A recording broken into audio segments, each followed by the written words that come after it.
Olá para você de casa, do trabalho, onde quer que esteja acompanhando a nossa programação. O Papo Livre está no ar e hoje eu bato um papo livre com uma das figuras muito queridas, uma pessoa que eu gosto muito e tenho certeza que você conhece. Talvez você não conheça pessoalmente, não conheça a sua imagem, mas a sua voz durante muitos anos foi um marco na Rádio Jornal de Indaiatuba. Mané Miranda, meu queridíssimo Manequinho, obrigado por estar aqui no nosso programa. Jair, é muito prazer conversar com você, porque é uma figura que a gente conhece há tempo, convive em Indaiatuba há muito tempo, então é muito bom participar do seu programa. Maravilha. Eu costumo dizer que o culpado por eu... como é que se diz? O culpado por eu trilhar pelo caminho da mídia eletrônica, pelo rádio, foi ele, que uma vez, nos idos de 86, se eu não me engano, está fazendo, nossa, quase 30 anos, Mané. O Mané falou assim, olha, o Geis está precisando de um repórter lá, por que você não vai lá? Aí eu fui lá, o Geis estava viajando, quando ele voltou, eu falei, ó, seu Geis, eu sou assim, assim, assado, faço isso, aquilo, outro. O Mané me indicou e tal, falou, pode começar amanhã. E foi assim, tivemos uma longa jornada lá. Mané, como é que você começou como repórter? Eu comecei no banheiro. No banheiro. No banheiro. É no banheiro. No banheiro, Jair, eu pegava o chuveirinho e transmitia jogo, falava um assunto policial. E eu vi que eu tinha uma aptidão. Você tinha quantos anos isso? O Sr. Prado era vivo. Certo. Então devia ser 79 para 80. Aí eu falei, mas você já trabalhava na tribuna? Já estava lá na tribuna. Mas aí eu comecei a transmitir jogo no banheiro, que é um lugar impróprio para transmitir jogo. Claro. Falar no assunto de polícia. Aí o seu Prado, que é uma figura que faz uma tremenda falta para a rádio, que Deus levou. Claro. E ele foi meu padrinho. Aí um belo dia eu estava em casa, o seu Prado ligou e falou, o que você está fazendo? Estou em casa. Sobe aqui para você fazer um teste. Mas teste do quê?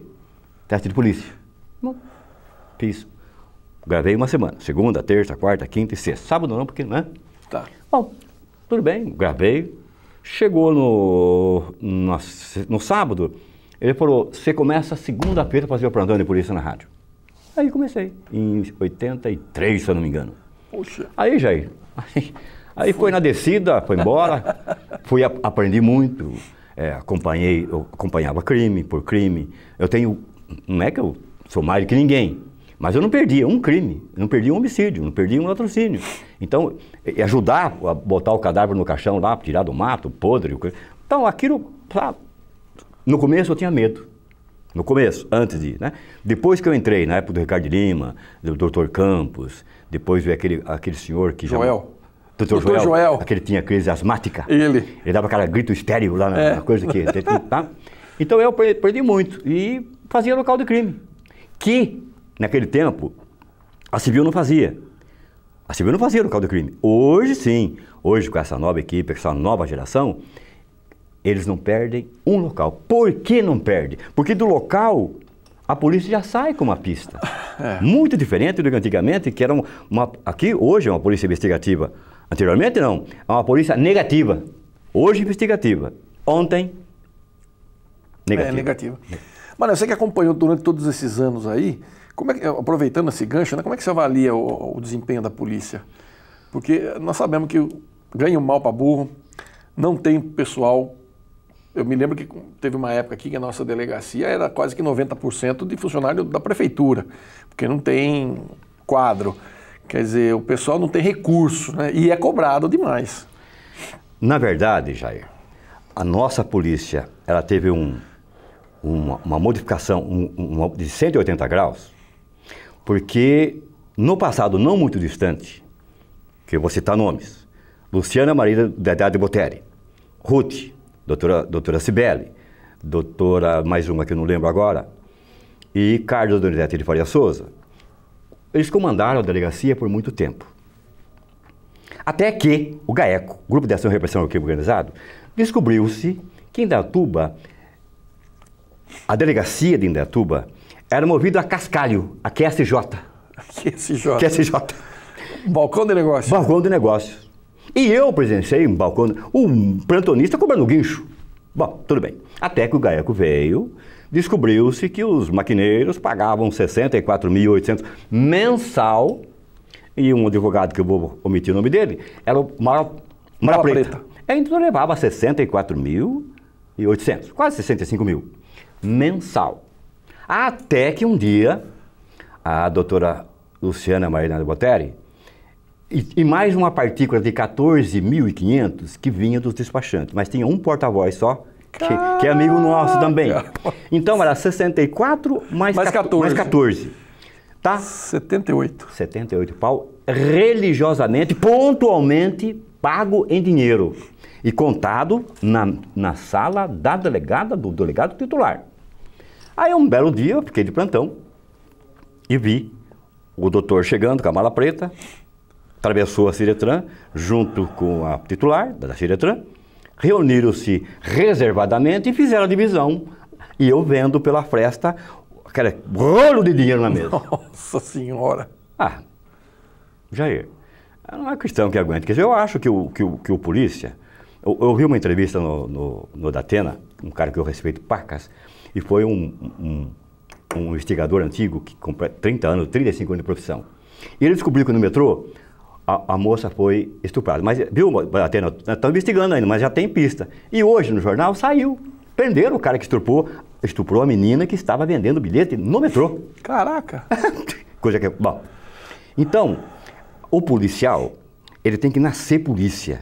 Ele viveu o sangue de polícia. Por exemplo, eu cito um nome que não é mais... Está aqui com a gente. Ricardo de Lima. Ricardão. Esse Ricardo de Lima, pode todo mundo não gostar dele, mas eu tenho um carinho, uma admiração, porque é um cara... Lembra da morte do Parafuso? Lembro. Do Zenir, que eu encontrei com ele no acidente de ontem? Se não fosse Ricardo de Lima e sua equipe, naquela época sim, era guarda no espaço, não era investigador. Caçou um por um. Só tem um vivo, Carlitão. Só um que está preso em Arara. Só. O resto, todos pro inferno. Você entendeu? Isto o Ricardo não parou. Veio o canil, veio o helicóptero. Eu estava com a camaradinha da rádio. A xereta. E naquele dia, um vereador suicidou. Aí o senhor juiz entra pelo esquece o suicídio. Só no tiroteio e morte do Parafuso, que abalou a cidade. Aliás, para falar em Parafuso, eu nunca mais na minha vida, eu vou ver aqui em Indaiatuba, em qualquer parte aqui do interior, um enterro tão lindo, tão respeitoso, que parou em Indaiatuba, como foi. Acho que foi em 88, se eu não me engano. Foi em 88, e vou dizer para você, foi na Semana Santa de 88. E vou dizer por quê. Eu trabalhava na Jovem Pan nessa época, estava fazendo trânsito em Anguera, lá naquele posto policial em Perus, e quem passou e parou ali foi o Edson Gaúcho e o Gilberto Narese. E o Edson Gaúcho chegou e falou assim, pô, meu amigo, você sabe o que acabou de acontecer? Eu falei, não. Mataram o Parafuso. Ele tinha acabado de sair daqui. Naquela época a notícia demorava para chegar de um lugar para o outro. E foi ele que me contou que tinham matado o Parafuso. Só dar um gancho no Edson Gaúcho, que eu não vou comentar. Mas o Edson Gaúcho tem uma história fantástica do crime que foi encomendado lá em Piauí. Nossa, Jair, você chora de joelho. Verdade. É verdade, mas não posso falar, Jair. Tem umas coisas que você não dá para falar. O único que foi preso e foi em carta precatória para contar a história, ele foi encontrado enforcado na cadeia de Franca, Jair. Nossa! Jair, enforcado, sozinho. Aliás, tinha mais 3 presos, os 2 confessaram que não tem coisa de filmar, tá para com o negócio de filmar. Única testemunha viva que participou do latrocínio, que latrocínio não era, na verdade, foi um crime encomendado, forcou. Então, que loucura. Morreu o maior repentista do Brasil. Que absurdo, né? O Robinho sabe. Nossa. Bom, mas tudo bem. Mas vamos lá. E da mesma forma que eu conversando outro dia com um policial em Campinas aí, que é amigo nosso, e ele disse o seguinte, essa história do crime do Toninho, lá do assassinato do prefeito Toninho, eles sabem quem mandou, sabe como foi, mas acertaram que foi como é que chama aquele cara lá, o cara que está preso num presídio de segurança máxima lá, que era o terror dos latrocínios na época lá, e ficou por isso mesmo. Quer dizer, são coisas que você fala, meu, como é que pode acontecer? Mas é uma estrutura muito maior que fica por trás da estrutura oficial e se move, né? Você não tem muito o que fazer, não tem como se mexer, né? Então, quando prenderam um integrante dessa quadrilha aí, que é um menininho novo, um apelido, tá? Eu tava... Desse do Edson. Do Toninho. Do Toninho. Esse foi preso em Itu. Ah. Aí eu recebi informação, falei, estão sabendo? Não. Aí, Jair, o que choveu de polícia? É tão famoso, não é o Chapinha, não, é um cara conhecido. É, Fernando alguma coisa. E ele participou. Agora. O Toninho foi morto por encomenda também. Sim, sim. E agora, apesar dos apelos da esposa dele, que eu respeito muito, pediu para a Polícia Federal, coisa e tal, não vai chegar a lugar nenhum. Eles chegaram à conclusão que é esse cara que mandou matar e foi uma triste coincidência. A quadrilha estava escapando, deu de cara com ele, matou ele e roubou a pasta de documento. Ah, tem um detalhe. Teve um delegado, que não vou falar o nome dele, ele trabalhava em Campinas, mandaram ele para... Quiprocó da Pucarana. Quiprocó da Pucarana, ficar depois desse lugar aí. Eu vou falar o nome dele, sim, é o Dr. Manfrim. Aí o Dr. Manfrim descobriu que tinha uma quadrilha em Caraguatatuba. Andinho. Andinho o nome do cara. Andinho. Então, quando veio para mim, eu liguei. Você está sabendo que o Andinho... Bom, tudo bem. Aí o Dr. Manfrim e sua equipe foram para Caraguatatuba. E lá chegando, eram os 4 que estavam com as armas, uma delas seria que matou o Toninho. Estavam tudo dormindo. Eles entraram, nem falaram bom dia para os caras e metralharam os 4. Putz. Sem dor, tudo em silêncio, sem resposta, sem pergunta, metralharam. Tanto é que toda a equipe foi afastada, inclusive o Dr. Manfrim, que foi lá em Caraguatatuba. Passa-se 2 anos, eu fui para Ubatuba. Passei num posto de gasolina. Falei, moço, estou escrevendo um livro, eu sou repórter policial, eu estou escrevendo um livro e eu gostaria de saber, você lembra daquele... contou a história para mim. Ah, que foram metralhados. Eu levo o senhor... Eu falei, não precisa levar até lá. Só me diz uma coisa, o que você acha? Ah, a arma que matou... Ah, você quer saber da arma, né? Está jogada numa fossa aqui em Ubatuba. Em Caraguá. Em Caraguá. Mas e daí? Ah, como é que você... Ah, soube porque o outro cara passou aqui, conversa aqui de posto para posto, tá? Troca figurinha, tá? A arma que matou o Toninho, prefeito de Campinas, nunca vai ser achada. Porque essa é a altura, enferrujou, já não tem mais prova, não tem... Mais nada. Mais nada. Então, a arma que matou o Toninho tá jogada. Isso eu não comentei com ninguém até hoje.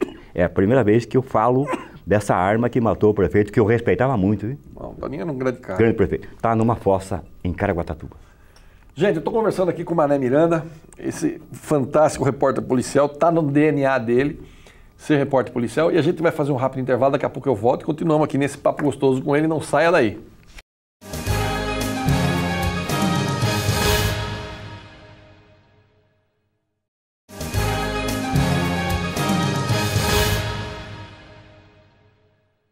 Estamos de volta com o nosso Papo Livre. O Papo Livre hoje é super livre, aqui com o Mané Miranda, repórter policial, como eu disse na saída do primeiro bloco, ele tem isso no sangue, tem no DNA, e nós estamos falando aqui sobre os casos que ele já trabalhou, que ele conhece e tudo mais. Mané, de todos esses casos aí que você tem aí, quando você começou na tribuna, quantos anos você tinha? 28 anos. Eu casei em 72 e comecei com 28 anos já. Na tribuna. Na tribuna fazendo. Quer dizer, tem 40 e tralalá isso. Isso. O Mané, nesses quase 50 anos de profissão aí, conta pra mim, qual foi o caso mais cabeludo que você já viu? Bom, vamos, cabeludo 1, vamos lá. Vamos lá, os 3 mais cabeludos. Cabeludo 1, Faustão. Morreu dia 25 de janeiro de 2001, com 7 no bar, mais 12 no leito número 1 no hospital, um crime. Caraca! Cabeludo, uma vergonha, como diz aquele Boris, que eu não gosto muito dele, mas uma vergonha nacional, uma vergonha indaiatubal. Faustão tomou 7 tiros no bar, depois ele foi no leito 1, um apartamento chique, onde ele era... Quem é esse Faustão, Mané? Faustão era um cara que comprava arma no Paraguai e e repassava para a guarda. Para quem encomendasse com ele, ele ia buscar colete, calibre 12, 9mm e trazia. Tinha os trâmites anormais.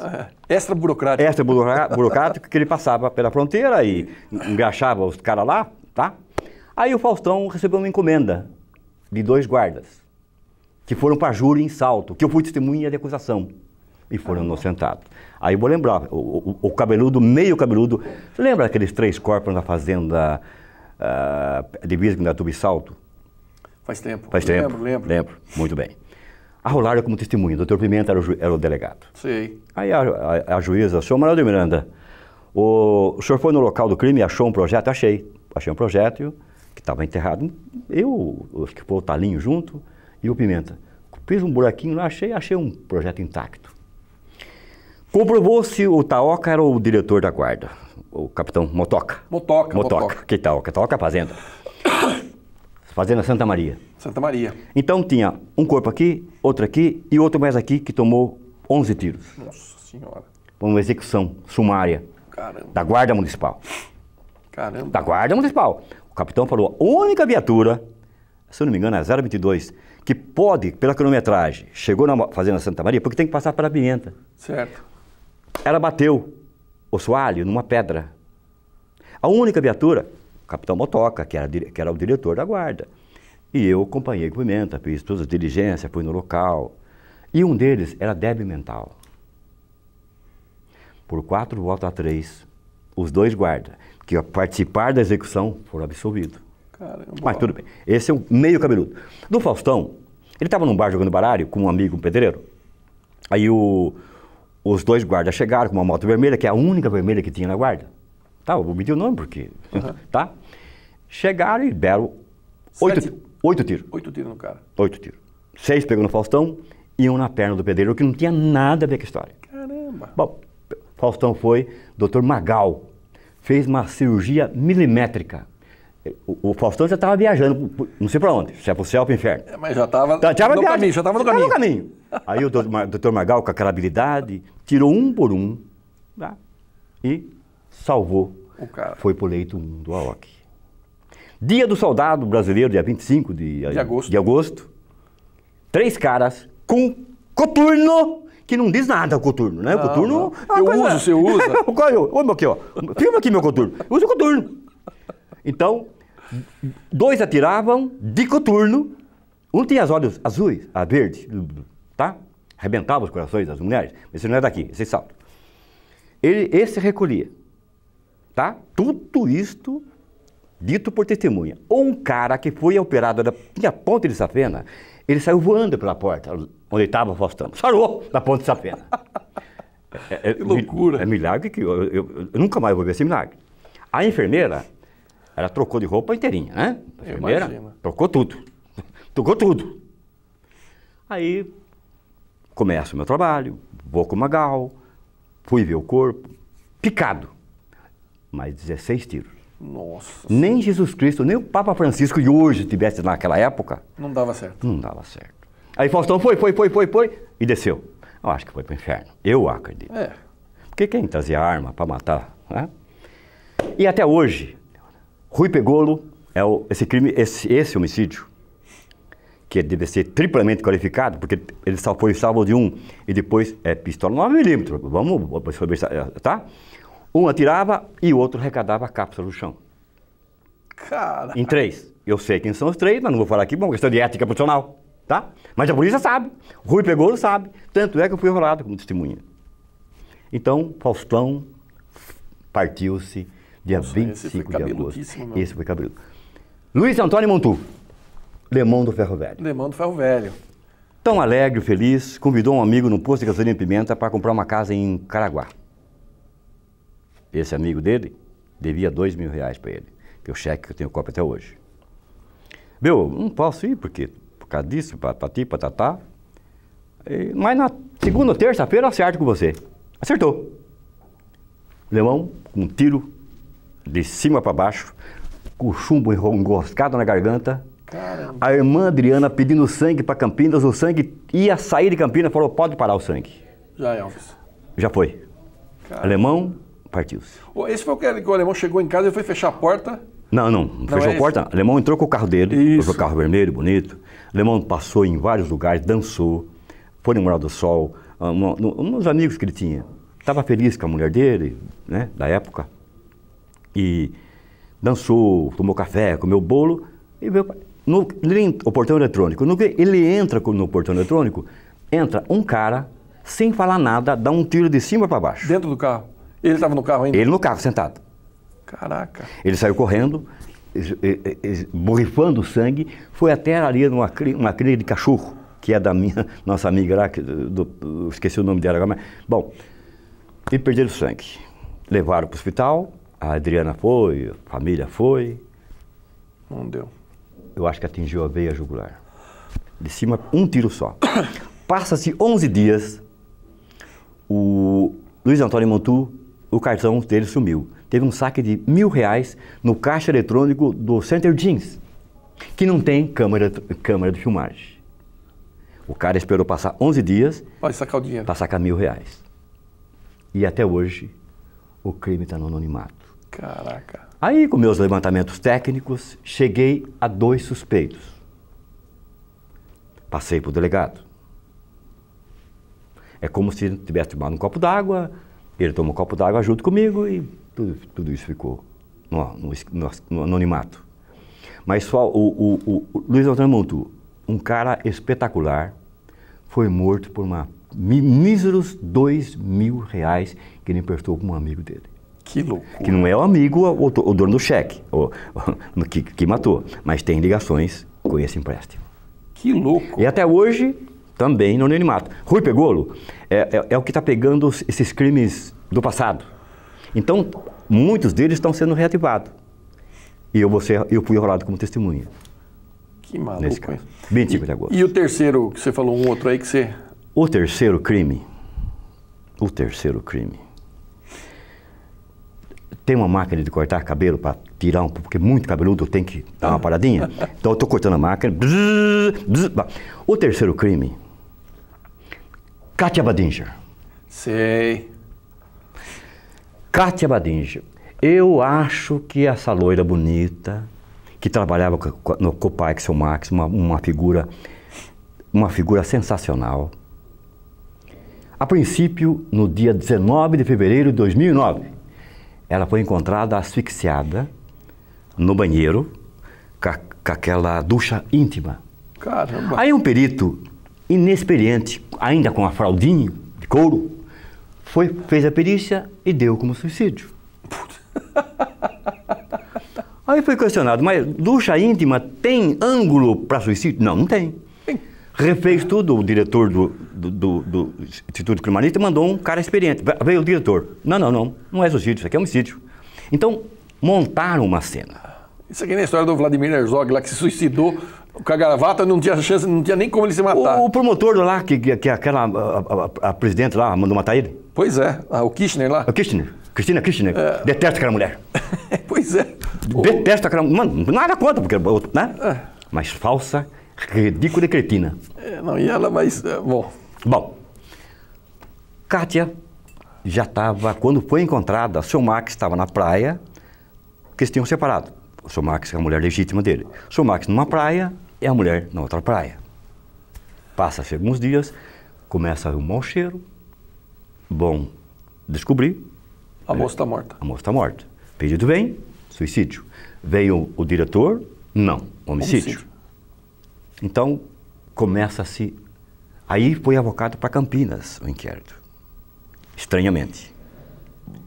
Estranhamente foi levado para Campinas e rolou, não saía daquilo e eu vi a pessoa, até que o caso veio para Indaiatuba. E, em setembro de 2010, o promotor da primeira vara criminal denunciou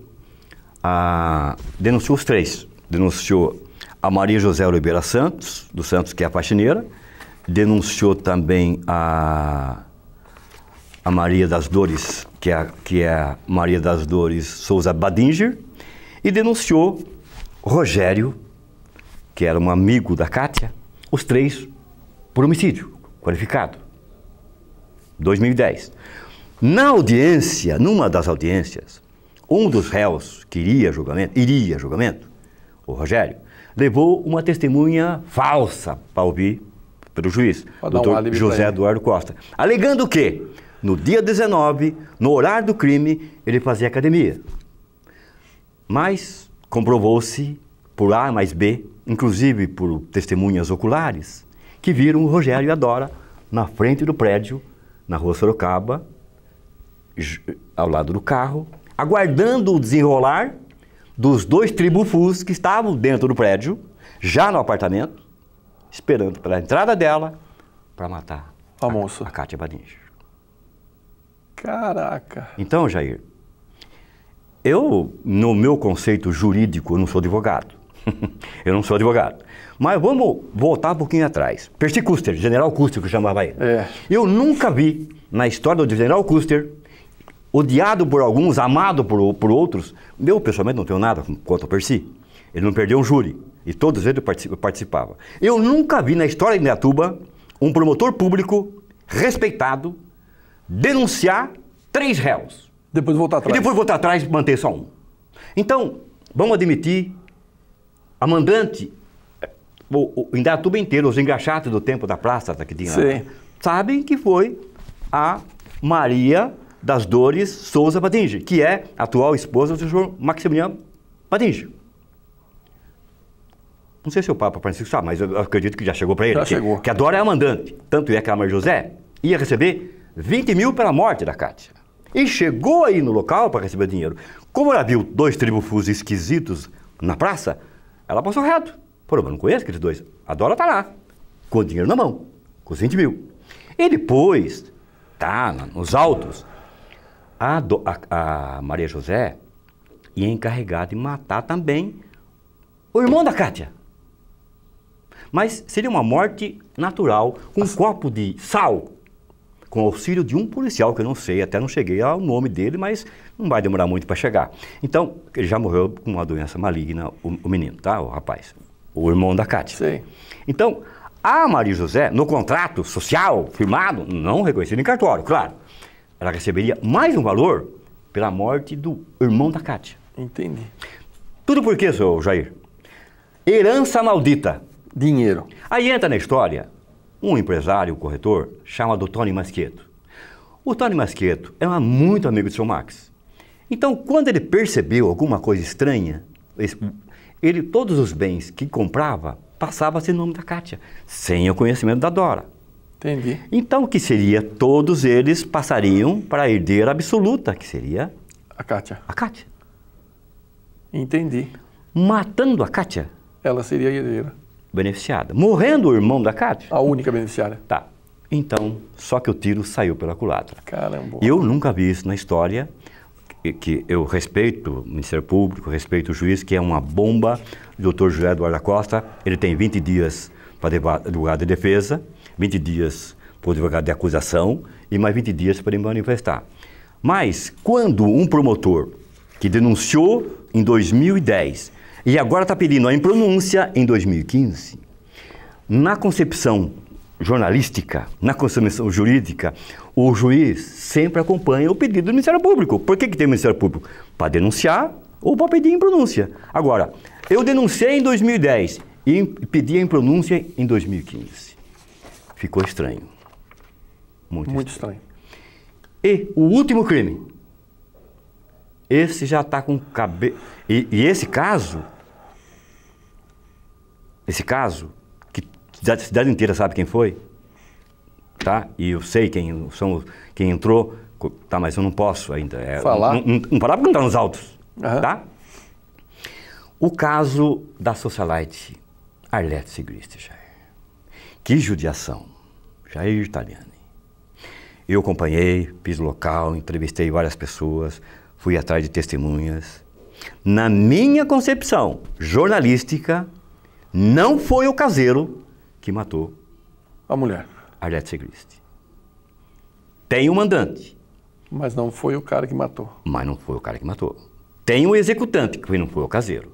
Esse caseiro está comendo pão com o diabo. Você já comeu pão com o diabo? Não coma, porque é terrível. Deve ser muito ruim. É terrível, é ruim, é salgado, é doce, desce, depois sobe, tá? Então, esse caseiro, coitado, Rogério, está comendo pão que o diabo amassou por um crime que ele não fez.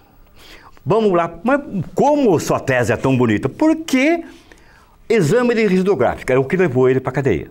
Tinha resíduo de pólvora. Na mão dele. Na mão, de chumbo, pólvora, chumbo. As joias sumiram, seria latrocínio. As joias foram encontradas... Apareceram, mas não foi divulgado na imprensa. O advogado, que foi contratado agora, que me deu o encontro das joias. A conta bancária da mulher.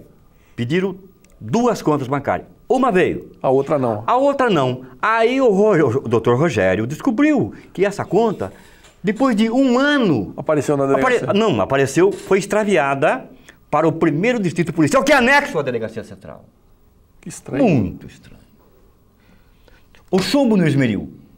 Depois de um certo tempo em que a juíza fala que não pode considerar o exame da ferramenta do esmeril, porque não chegaram ao laudo. Chegou ao laudo e comprovou que tem chumbo. Ou seja, chumbo do tiro e chumbo do esmeril daria empate técnico. É. Mas a juíza não tem culpa disso. Não. Por que não tem culpa? Porque ela não tem o laudo na mão. Conta bancária, esmeril. Conta bancária, esmeril e as joias. Então, a joia foi encontrada pela filha. Não foi encontrada por ninguém estranho. Foi pela filha. Pela filha Andressa ou Vanessa. Pela filha Andressa Ferreira Sigrist. Ela encontrou, chamou a polícia, prendeu Nica de Biribitibas para a imprensa. E Zé Fini. Então, e o caseiro foi condenado. O caseiro, coitado dele, está cumprindo uma cana. Mas como não é crime, Rogério Barbosa Bércio, ele foi condenado em 22 de maio, vai fazer 1 ano agora, 2014. A doutora Alexandre Sebrinho Araújo, Reis, Ministério Público, ele foi condenado. Aqui é a sentença. Tá, tudo isso. Sem matar, mas sem matar na minha tese, né? Sim. A minha tese tem um mandante e tem um executor. Há 23 anos e 4 meses de reclusão e o pagamento de 11 salários. Ô Rogério, ainda bem que não é crime hediondo, está salvo alguma parte do corpo dele, que em outros casos, né? Não ia ter jeito. Não ia ter jeito. Manequinho, obrigado pela participação. Esse programa com certeza foi um programa muito gostoso. O pessoal de casa deve ter gostado tanto quanto eu. E volte sempre. Jair, é um prazer. Eu gosto uma que eu gosto da TV Indaiá. Uma que eu gosto do pessoal, tá? E sempre que precisar, tá? Com certeza. Mas eu quero voltar aqui, Jair. Tão logo saia o pronunciamento do Tribunal de Justiça do Estado de São Paulo em relação a esse caso. Na minha tese, pelas provas apresentadas, anulando o julgamento. Aí eu quero ver o cabrito sendo comido pelo capim. O carneiro, mesma coisa. Tá certo então. Manequinho, obrigado você de casa pelo carinho da audiência. Eu fico por aqui e a gente se vê no próximo encontro. Até lá, fiquem com Deus e muita paz.